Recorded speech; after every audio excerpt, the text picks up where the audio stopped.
आज मैं जिस टॉपिक को डिस्कस करने वाला हूँ वो है Lenz law. Students Lenz law को अंडरस्टैंड नहीं कर पाते, इसीलिए मैंने स्लाइड्स के ज़रिए लेंस लॉ को समझाने की कोशिश की है। आपने बस इतना करना है कि आपने इस वीडियो को वॉच करना है।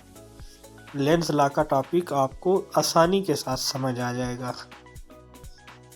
तो लेंस लॉ का टॉपिक स्टार्ट करते हैं।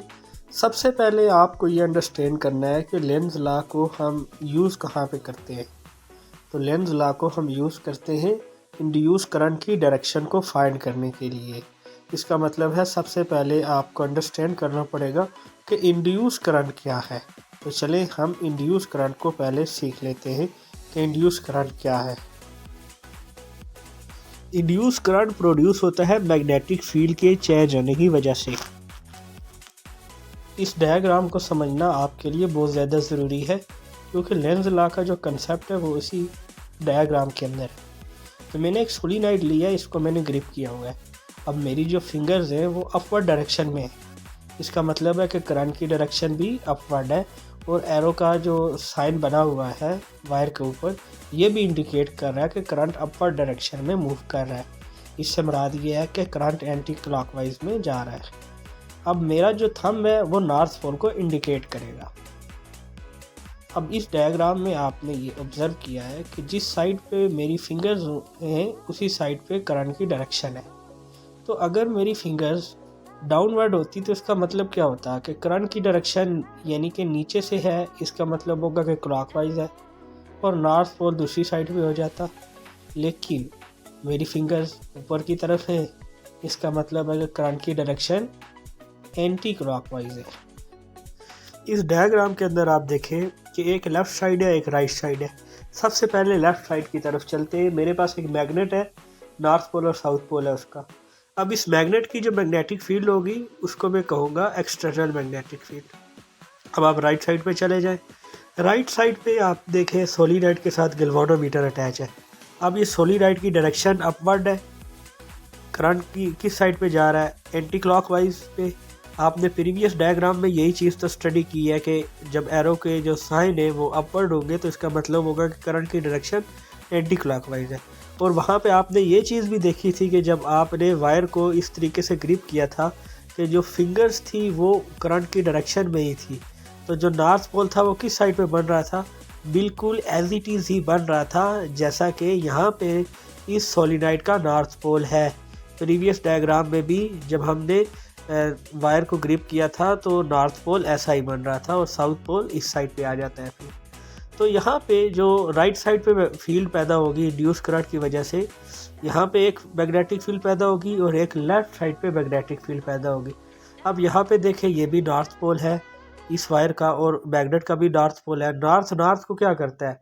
नॉर्थ को जो होता है वो रिपेल करता है। तो इसका मतलब क्या हुआ कि इंड्यूस करंट जो होता है वो क्या करता है? अपनी डायरेक्शन को क्या कर सकता है? अपोज करता है। अब इसकी जो डेफिनेशन होगी ये चीज़ वहाँ पे मैं अंडरस्टैंड आपको कराने की कोशिश करूँगा। बहुत ही आसान तरीके से मैंने आपको इस चीज़ को समझाया है कि नॉर्थ को रिपेल करता है। तो यहाँ पे रिपल्जेंसी क्रिएट हो जाती है।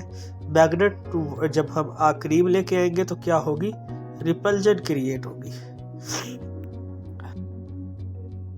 अब इस डायग्राम में आप देखें कि एरो के जो निशान है वो साइन है वो डाउनवर्ड है। यहाँ पे करंट की डायरेक्शन क्या होगी? क्लॉकवाइज होगी।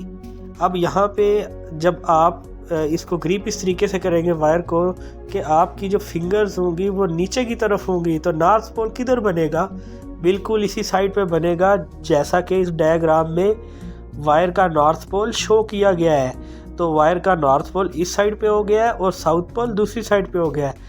अब आप देख सकते हैं कि नॉर्थ और साउथ में जो एक्सटर्नल मैग्नेटिक फील्ड है और साउथ मैग्नेट का जो पोल है ये एक दूसरे को क्या करेंगे? ये अट्रैक्ट करेंगे। अट्रैक्शन क्यों होगी? इसकी क्या वजह है?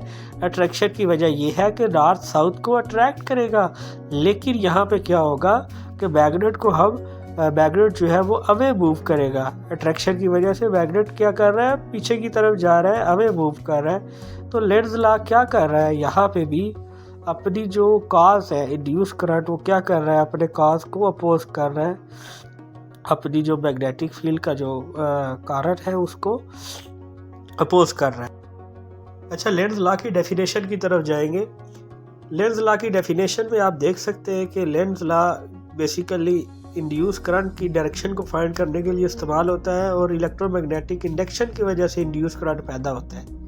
अब डेफिनेशन क्या है कि Lenz's law always such that it will oppose the change produce it, यानी कि ये अपने चेंज को अपोज करता है।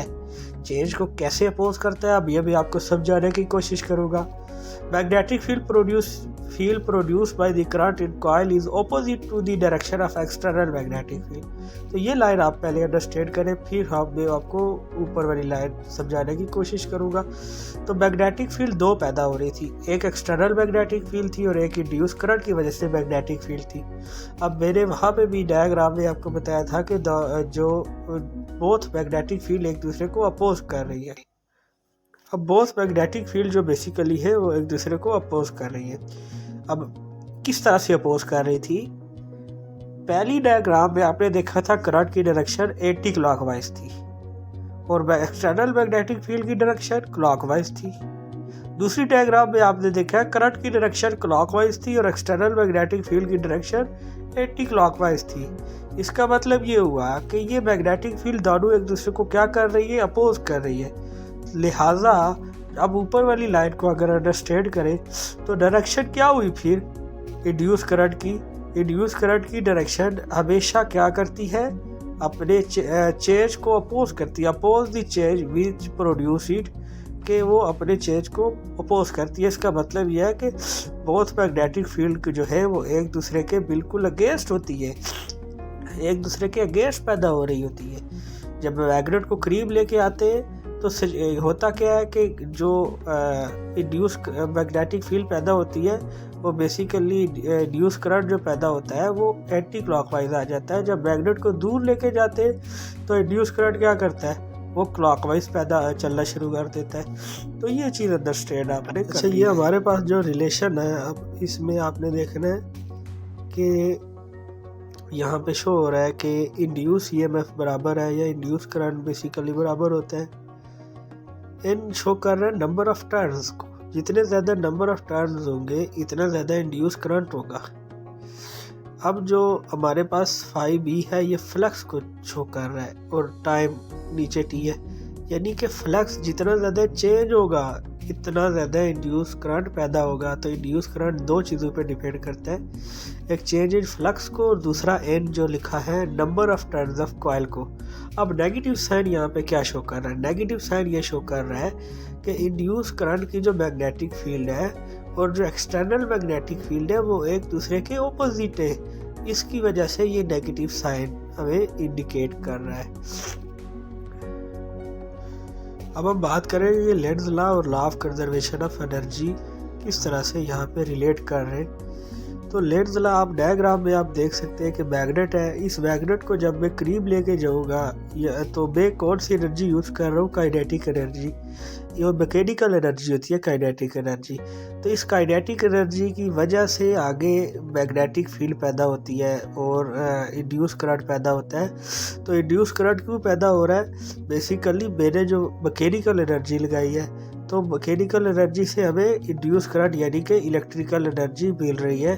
तो इसको कहते हैं law of conservation of energy. इसी को कहते हैं कि लॉ ऑफ कंजर्वेशन एनर्जी क्या है कि एक फॉर्म से एनर्जी दूसरे फॉर्म में कन्वर्ट हो जाती है। तो मेरी मैकेनिकल एनर्जी की वजह से इंड्यूस करंट हमें मिला सर्किट में। तो अब मैं बात करूंगा लेंज़ लॉ की जो एप्लीकेशन है उसमें से कुछ चंद एप्लीकेशंस को डिस्कस करूंगा। मेरे पास माइक्रोफोन है। माइक्रोफोन में जब मैं बोलूँगा तो मेरी साउंड वेव जो होंगी इसमें बेसिकली इसके अंदर डायफ्राम लगा हुआ है। तो साउंड वेव बेसिकली डायफ्राम से आगे मैग्नेट भी लगा हुआ है। तो यहाँ पे इलेक्ट्रोमैग्नेटिक इंडक्शन का फिनोमेना होगा जो और बेसिकली इंड्यूस करंट पैदा होगा। और ये बेसिकली हमारे पास एक एप्लीकेशन के तौर पे हम इसको माइक्रोफोन को भी ले सकते हैं। इसके बाद मेरे पास जो एप्लीकेशन है वो बेसिकली एसी जनरेटर है। जनरेटर के अंदर भी कॉइल जो होती है बेसिकली रोटेट करती है। तो ये भी यहाँ पे भी लेंज़ लॉ को भी अप्लाई कर